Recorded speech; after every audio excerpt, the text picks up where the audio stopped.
Welcome to Hypnotic Authenticity. My name is Chris. I'm a practical, grounded hypnotherapist. I'm based in Switzerland, and this is a space that I have created to foster a genuine sense of inner settling, a place to harmonize with yourself and bring about the improvements to your well-being that, I don't know, maybe perhaps you thought were literally impossible. So my episodes are an invitation to reconnect with all that is alive inside you, to examine the stories that you live your life by, and to maybe soften the edges of what it is that you believe yourself to be in order to create a bigger, broader, more expansive sense of your personal agency and your personal understanding. So I'm going to be talking about identity, about existence, about self-resonance, self-harmony, about authenticity. And that'll all be wrapped up with a sprinkling of hypnosis or guided meditation to help you settle, to help you align and return to yourself. So if you're ready, take a breath and let's begin. I'm going to talk today about peace, about finding peace, what peace is. Because I guess peace is at the heart of absolutely everything that I'm doing. So what's peace? Acceptance? Submission, maybe? Goes back to authenticity again. Not having to prove what you are, and therefore being able to let go of the mask. But I think the main thing about peace is that you give up trying to battle the world, to fight the system, and you allow yourself to come to the understanding that you're part of it. And that's hard, because that means your ego is not as big as you thought it was. It means you're not as significant as you thought you were. It means that no matter how hard you try, there's a lot of stuff that you can't control. And that's annoying. It's also incredibly freeing. It gives you a sense of freedom, a sense of release. There's no longer a need to push against walls, to fight against things, or create things, or try to create things that are not. It's a wonderful sense of universality, of unity with all this incredible beauty. And with it then comes gratitude, enormous gratitude, thankfulness, amazement, awe, and peace. And let's say what peace isn't. Peace is not Zen, or at least not my definition of Zen. In fact, hey, let's go one step further. Let's go, this is my definition of peace, and somebody else's definition of peace may be completely different. But my definition of peace is certainly not Zen. It's not giving in or giving up either. My definition of peace still has direction. It still has goals. It's not as if I've submitted to the universe's will and decided, whatever will be, will be. But it's shrunk my ego. It's reduced my need to prove myself.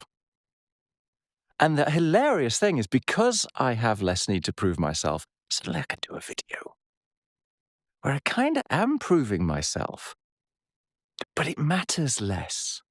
I'm no longer doing it to prove that I'm special, interesting, Instead, I'm doing it because I want other people to experience peace. Because if we all experience peace, or even a few more people experience peace, wow, would the world be a better place? It's already an incredible place. But imagine if we were all, gosh, I feel a song coming on, living in harmony.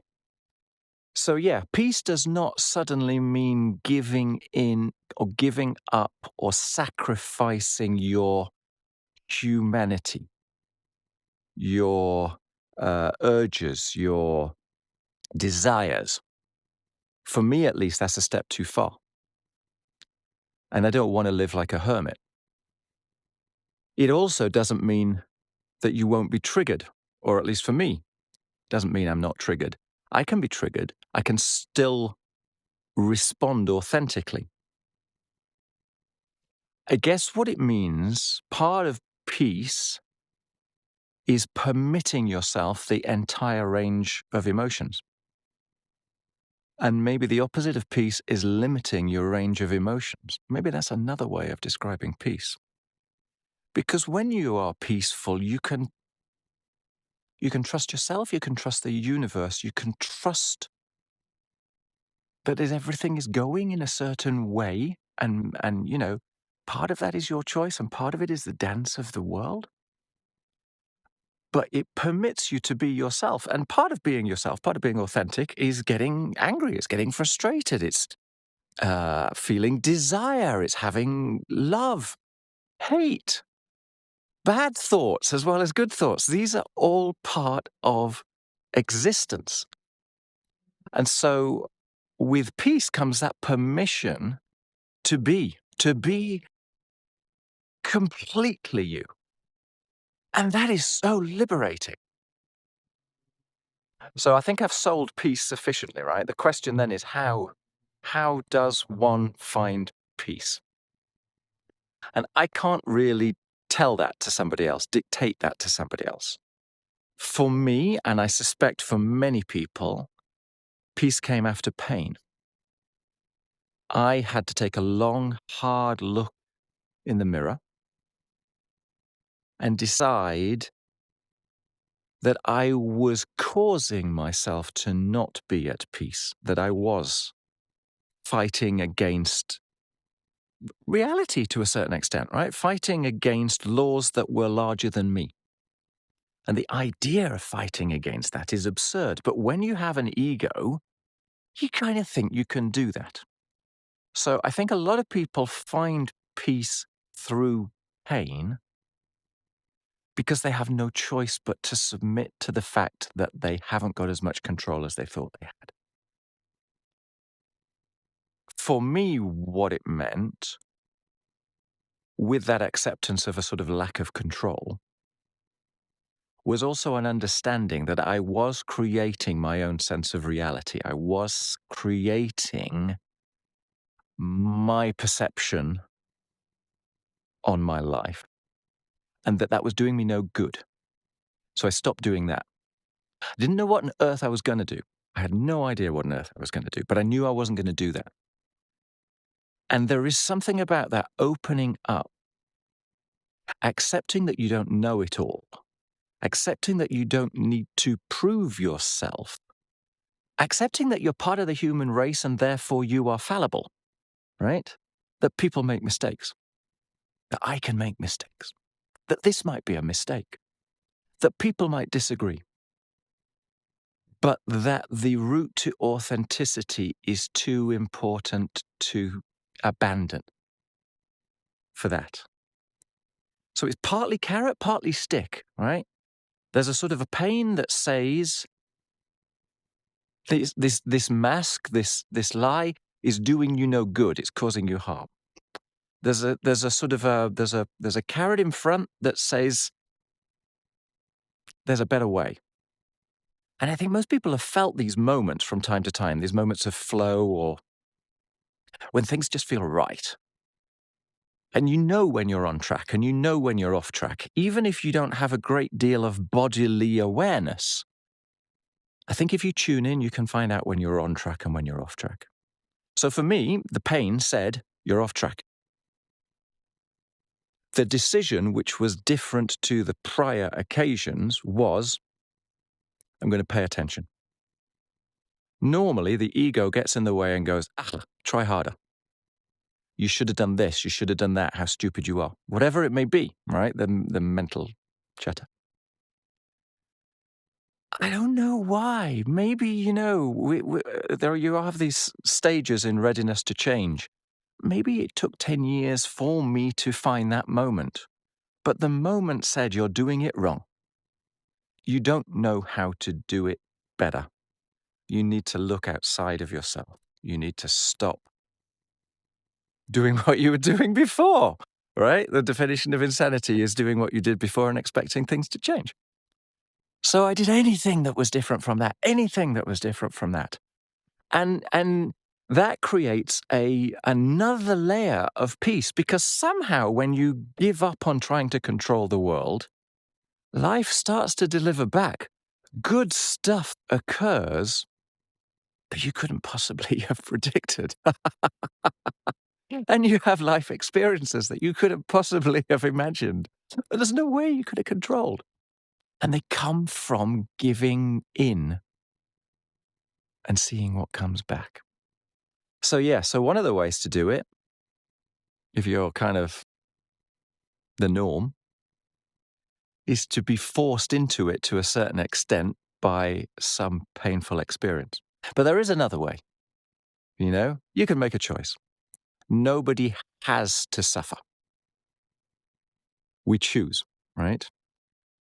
And one of the things that I've learned is that in order to suffer, basically most of our emotions will move around, right? They'll pass. 20, 30 seconds, most emotions, they normally change. So if you're having recurrent emotions, recurrent thoughts, recurrent feelings, to some extent, you're throwing wood on your own fire, right? You are rekindling those feelings. So if those feelings are not nice, if they're not the feelings that you want, there's two things you can do, right? You can lean into them, you can find out what the message is behind them, or you can choose not to think them, right? Rather than being there. So there is an element where you do not need to go through pain to become you. It takes a massive decision, right? Because it's uncomfortable. Because what it requires is for you to stop being consistent with how you were yesterday.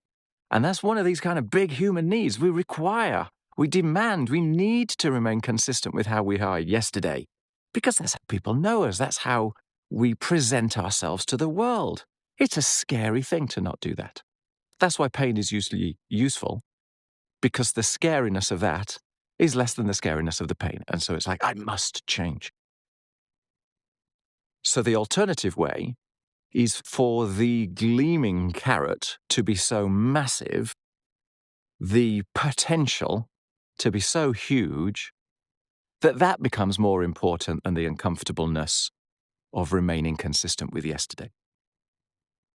I can feel it now. I can feel a shiver that kind of grows from my feet up to my heart. And I can feel the peace in my heart. I can feel the peace in my stomach. And I can feel the peace around me. I can feel the harmony around me. I can feel a sense of unity. I don't want to get evangelical. I'm one of these guys who's got his feet very firmly on the ground.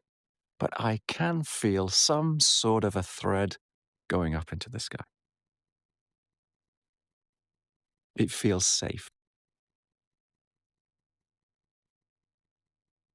It feels permissive.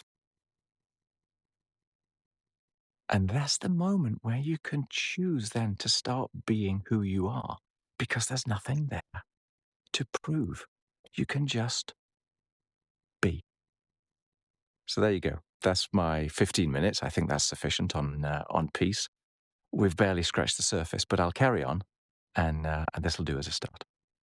If you enjoy this, find a way of subscribing or looking at the other videos that I'm going to add. I'm going to add these on Facebook. I'm going to add them on YouTube.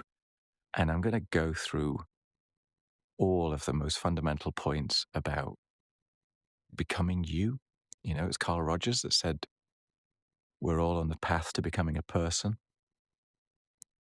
And it's a wonderful journey. It's an adventure. And it starts somehow with handing off the ego. There you go. Thank you for joining me today. I hope you enjoyed the episode. If it resonates with you, then follow my podcast. I would also personally be really grateful if you might wish to leave a quick rating. It genuinely helps others to discover the podcast. If you personally would like more guided meditations, you want some deeper insights, you'll find all my links in the description. If you prefer a more visual boost, then you might want to check out my YouTube channel called Authentic Life Hypnosis. And if you're looking to do some deeper work that goes beyond one-way audio, then obviously you're very welcome to reach out. Equally, if you have any questions, I'm here to help.